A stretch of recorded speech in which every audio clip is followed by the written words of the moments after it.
ko, ferry boat yan. Then, yung kanina yan, yung pumunta kami sa bahay ng jowa ng kaklase ko. And, yun, kasi alis na siya bukas papunta Manila, kaya yun, pumunta kami sa bahay ng family ng jowa niya. Then, nag-ano lang sila, nag-usap-usap din. Umuwi din kami.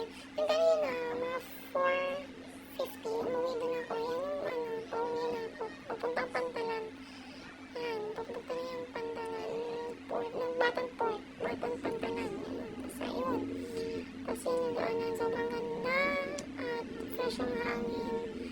Sobrang tahimik pag nasa probinsya ka.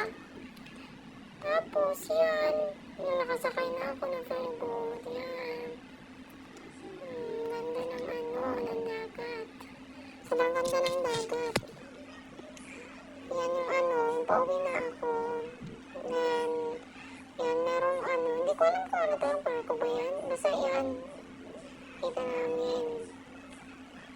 Ang ganda, no? Sobrang ganda.